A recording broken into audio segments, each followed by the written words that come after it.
단 하룻밤 사이에 마을 전체가 얼어붙는 경험을 해보신 적이 있습니까? 상상조차 힘든 폭설이 지붕과 도로, 심지어 신호등까지 거대한 눈더미 속에 삼켜버렸습니다. 그럼에도 불구하고 다음날 아침 사람들은 여전히 웃으며 문을 엽니다. 삽으로 눈을 치우면서 오늘 눈 한 번 시원하게 오네라고 중얼거립니다. 이 광경은 전 세계 사람들에게 충격을 주었습니다. 어떻게 그들은 이토록 혹독한 자연환경 속에서도 그토록 평온하게 살아갈 수 있는 것일까요? 이곳은 바로 한국. 세계에서 유래를 찾아보기 힘든 혹독한 겨울 및 폭설과 공존하는 민족의 나라입니다. 사실 한국은 세계적으로도 겨울철 기온 변화가 극심하고 특히 산간 지역은 북유럽이나 시베리아에 버금가는 강설량을 기록하는 나라입니다. 연간 강설량으로만 본다면 한국의 강원도 산간 지역은 세계 1위라고 해도 과언이 아닙니다. 남북으로 길게 뻗은 이 반도에서 태백산맥을 중심으로 한 동쪽 지역의 설해설는 특히 심각합니다. 시베리아 고기압이 몰아치는 계절이 오면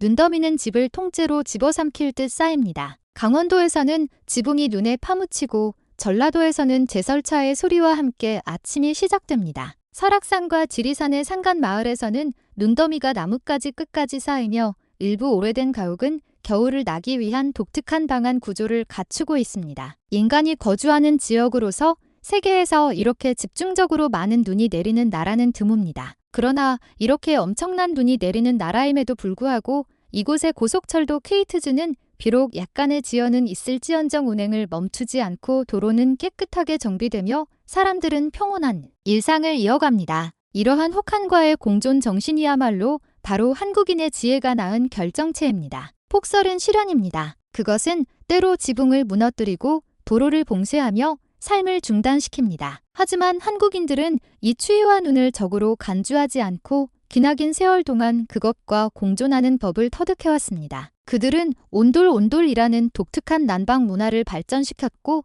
이웃과 함께 품앗이로 눈을 치웠으며 때로는 고립된 이웃을 구하기 위해 위험을 무릅썼습니다. 그들의 모습에는 자연의 혹독함에 대한 경외심과 그것과 더불어 살아가려는 각오가 담겨 있습니다. 이윽고 봄이 오면 이 눈은 녹아내려 풍부한 수원이 됩니다. 산맥을 적시고 들판을 촉촉하게 하며 쌀을 키우고 맛있는 막걸리를 빚어냅니다. 혹한 속에서 따뜻한 정정을 키워내는 것, 이것이 바로 한국 겨울의 아름다움입니다. 폭설을 피하지 않고 추위와 공존하는 지혜와 강인함이 이 나라의 문화를 빚어낸 것입니다. 눈더미와 혼란이 빚어낸 정적 속에서 사람의 온기는 더욱 눈부시게 빛납니다. 이것이 바로 한국인이 엮어낸 혹한과의 공존 이야기입니다. 한국의 겨울, 그 혹독함은 세계의 상상을 훨씬 뛰어넘습니다. 그 상징은 강원도의 우뚝 솟은 설악산입니다. 1969년 2월 대관령 관측소 인근에서는 단 하룻밤에 2m가 넘는 눈이 쏟아져 2층 건물을 완전히 뒤덮을 정도였습니다. 이는 한국 기상관측 사상 최악의 폭설 기록 중 하나로 남아있습니다. 또한 설악산 인근 지역은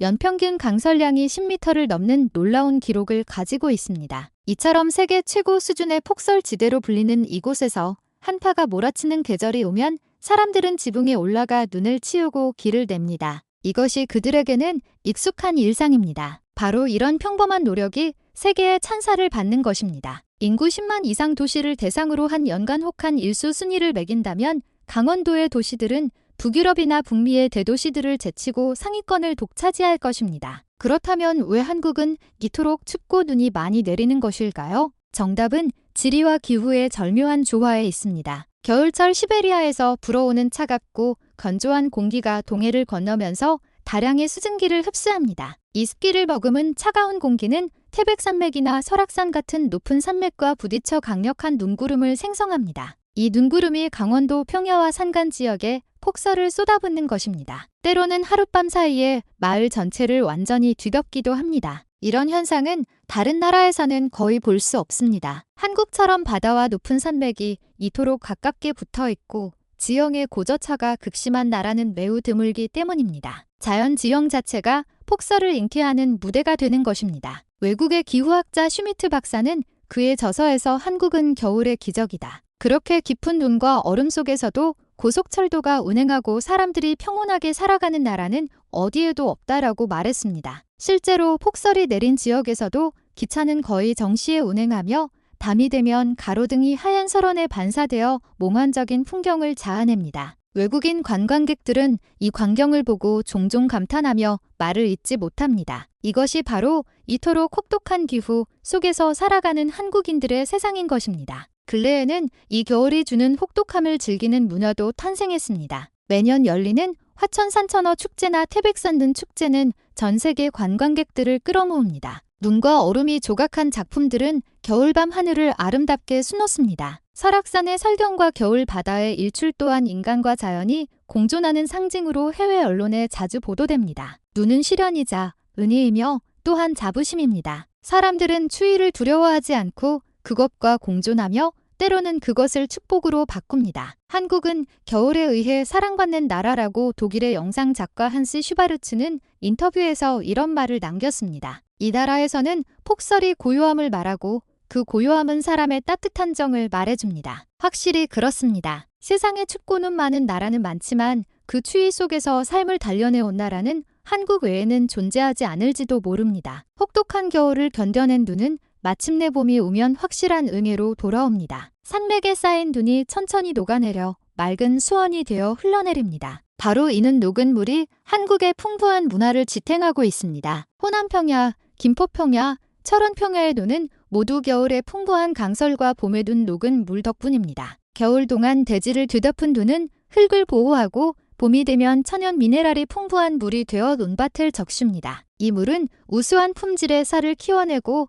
그 쌀은 다시 한국의 막걸리와 전통주로 재탄생합니다. 술은 물맛이라고 하듯이 물은 한국의 농산물과 양조에 없어서는 안 될 어머니 같은 존재입니다. 인삼밭과 양조장은 겨울의 차가운 기온과 봄의 깨끗한 물을 이용해 안정적인 발효 온도를 유지합니다. 겨울에 많은 눈은 적이 아니라 가뭄의 침입을 막아주는 천연의 수원입니다. 그렇기에 이러한 혹독한 기후는 보존의 지혜를 탄생시켰습니다. 바로 김장키망 문화입니다. 혹독한 겨울, 채소가 나지 않는 시기를 버티기 위해 한국인들은 늦가을에 엄청난 양의 김치를 담갔습니다. 땅에 김칫독을 묻어 천연 냉장고를 만들었습니다. 이곳에 보관된 김치와 채소, 장 등은 신선함을 유지할 뿐만 아니라 발효 과정을 거치며 더욱 깊은 맛을 냅니다. 최근에는 이러한 천연 저장고의 원리를 이용한 김치냉장고 같은 신제품도 탄생했습니다. 겨울 특유의 지혜는 시래기, 곶감, 무말랭이 등 식탁 위에서도 이어집니다. 이 모든 일은 결코 혼자서 할 수 없었습니다. 그리하여 정정 또는 품앗이라 불리는 상부상조의 문화가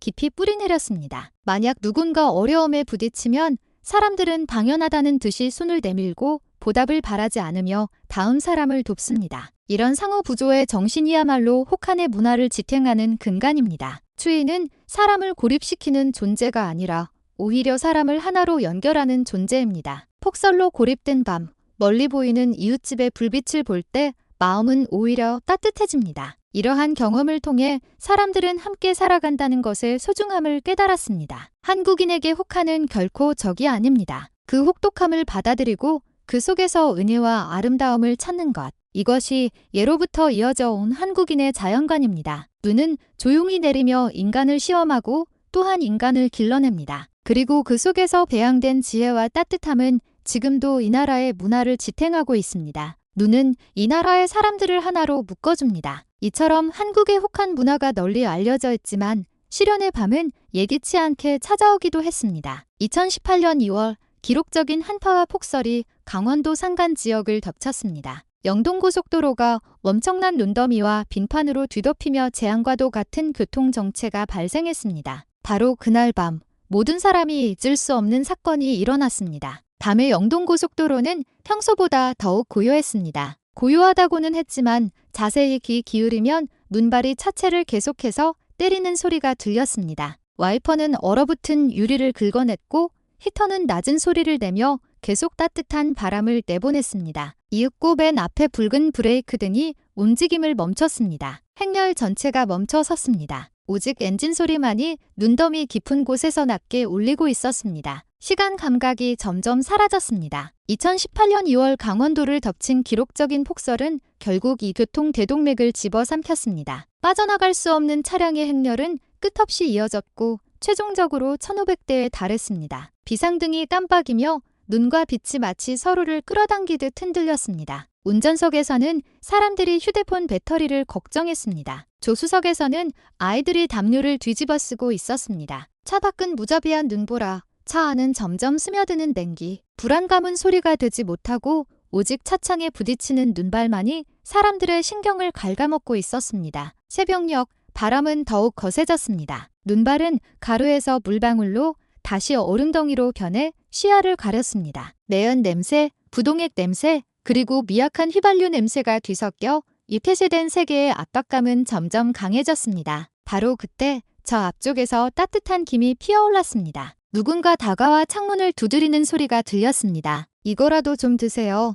종이 그릇에서 피어오르는 뜨거운 김. 그것은 뜨끈한 국밥의 냄새였습니다. 음식을 나눠준 사람은 고속도로 인근에서 할머니 국밥집을 운영하는 사장이었습니다. 가게도 폭설로 임시 휴업 상태였지만 그는 여전히 주방에 남아 있었습니다. 온도계와 시계가 규칙적으로 돌아가는 주방에서 그는 계속 생각했습니다. 냉장고에 재료가 있다. 눈앞에 곤경에 처한 사람들이 있다. 그렇다면 답은 하나였습니다. 보고만 있을 순 없지. 눈앞에 사람이 있는데 그럼 해야지. 그는 즉시 가마솥에 불을 지폈습니다. 솥 가장자리에서 김이 피어오르고 뜨거운 국물이 끓어올랐습니다. 가게의 불빛은 밖에서 보면 희미한 점에 불과했지만 그 솥 안에서는 거대한 빛이 탄생하고 있었습니다. 국밥과 라면 그리고 약간의 김치가 보온 용기에 담겨 직원들과 함께 밖으로 배달되었습니다. 거센 바람이 뜨거운 김을 흩뜨렸고 흩어진 김은 차량 행렬 위로 피어올랐습니다. 그들이 음식을 모두 나눠주고 가게로 돌아왔을 때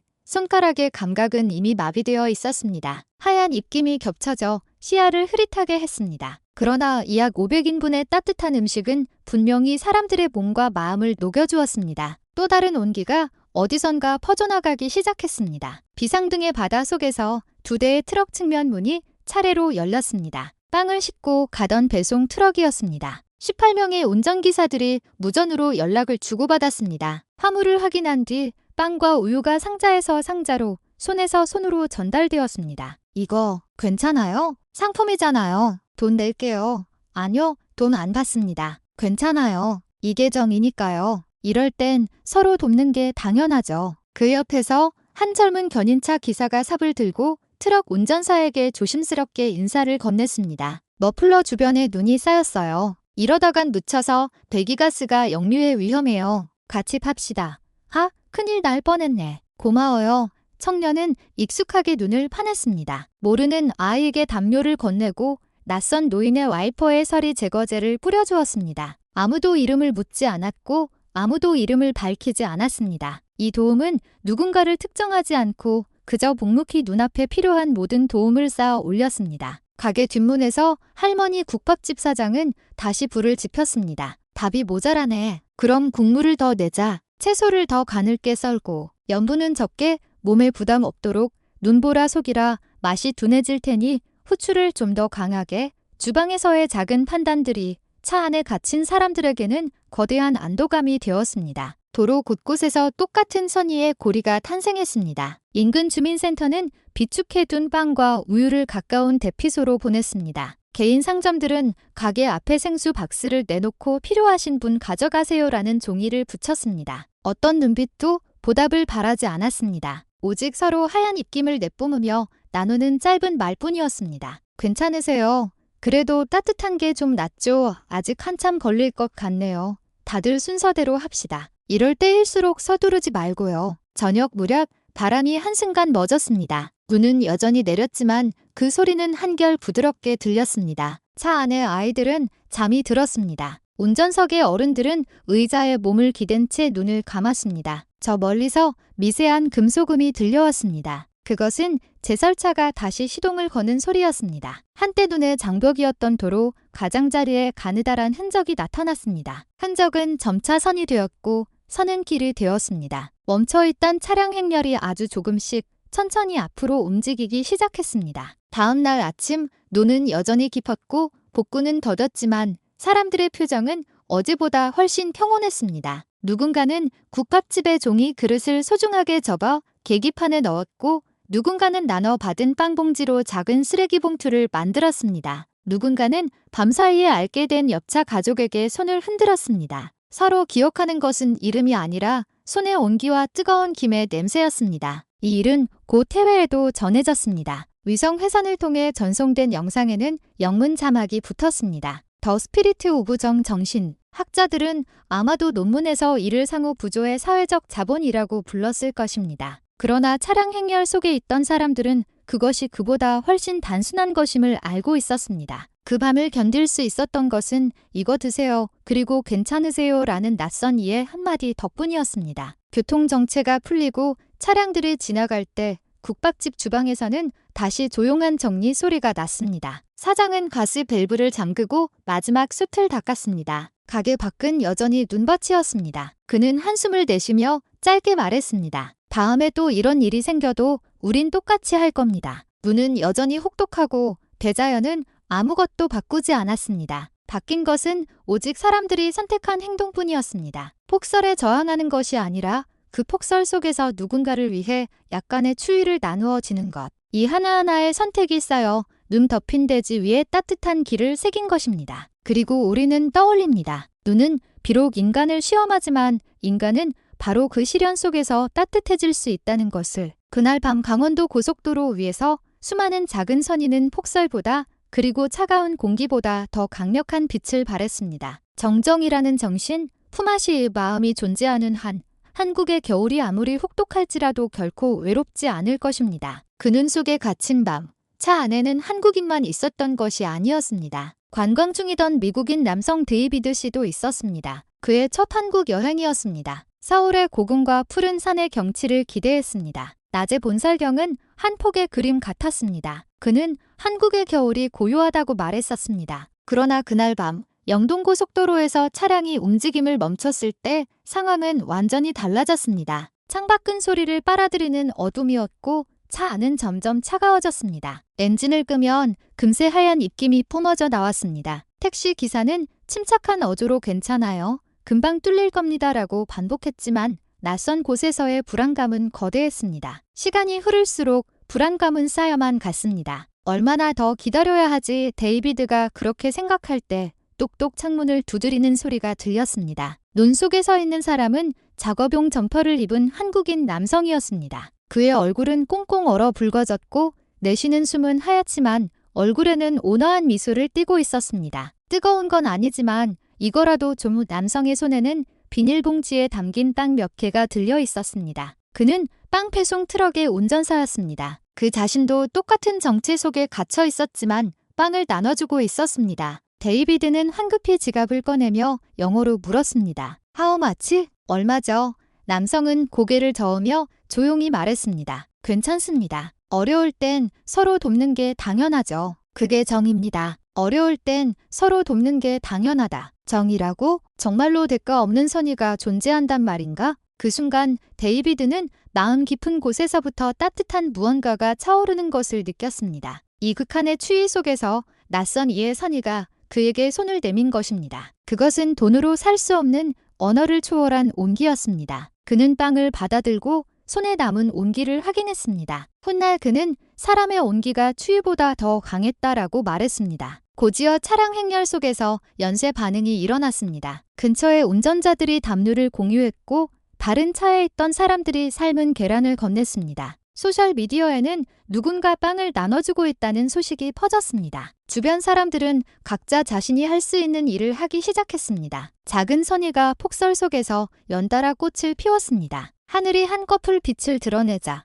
눈 덮인 대지가 희미하게 붉어졌습니다. 그는 차창 밖을 바라보며 기자에게 말했습니다. 이 나라에서는 사람들이 서로 돕는 것이 너무나 자연스럽습니다. 그것이 이미 하나의 문화가 되어 있었습니다. 그의 증언은 해외 언론에도 보도되었습니다. PD, CNN 그리고 미국의 인터넷 포럼에서 거대한 반향을 일으켰습니다. 기적 같은 정정이라는 제목으로 퍼져나갔고 댓글창에는 전 세계의 찬사가 쏟아졌습니다. 그는 빵을 건넨 것이 아니라 희망을 건넨 것이다. 한 사용자는 이렇게 썼습니다. 또 다른 사람은 추운 나라의 사람들은 추위를 이기기 위해서가 아니라 서로를 따뜻하게 하기 위해 살아간다라고 평했습니다. 데이비드는 귀국 후 인터뷰에서 이렇게 요약했습니다. 제가 한국에서 배운 것은 배려에는 설명도 이유도 필요 없다는 것입니다. 언어가 통하지 않아도 마음은 통할 수 있습니다. 그날 밤이 바로 그 최고의 증거였습니다. 눈이 가져온 것은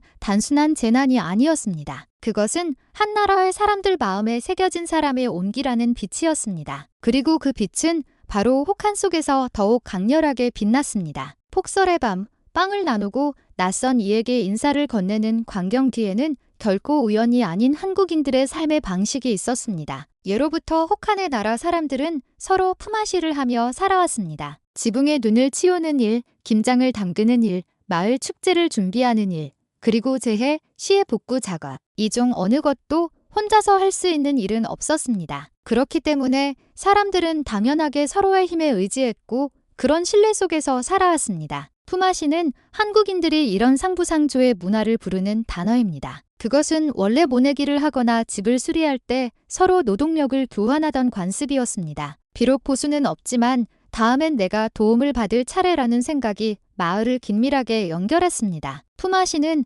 단순한 공동노동이 아니었습니다. 그것은 생존을 위한 지혜이자 신뢰를 유지하는 계약이었습니다. 계속되는 폭설의 계절에 물기를 트고 지붕을 보호하며 노인들의 집부터 먼저 눈을 치워주는 행위들이 쌓이고 쌓여 마침내 어려울 땐 돕는 게 당연하다는 한마디가 된 것입니다. 그것은 이념이 아니라 일상 속에서 배양된 삶의 예절이었습니다. 현대 도시에서는 서로 얼굴을 모르는 이웃이 늘었지만 정과 품앗이의 정신은 여전히 이어지고 있습니다. 주민들이 분담하여 제설차가 닿지 않는 좁은 길을 파내고 폭설로 정전이 되면 이웃이 서로의 아이들을 돌봐줍니다. 누군가 어려움에 처했다는 것을 알면 몸이 자연스럽게 움직이는 것. 이것이 바로 이 나라의 깃든 힘입니다. 이런 품앗이의 정신은 현재 방제와 커뮤니티 조성 영역에도 이어지고 있습니다. 소방대와 자율방재단의 탄생 배경에도 이 상부상조의 문화가 살아 숨쉬고 있습니다. 최근 해외 전문가들은 한국의 방제 문화를 높이 평가합니다. 캘리포니아 대학의 재해 사회학자 마크 린던 씨는 한국에서는 재해 발생 시 타인을 돕는 것이 의무가 아니라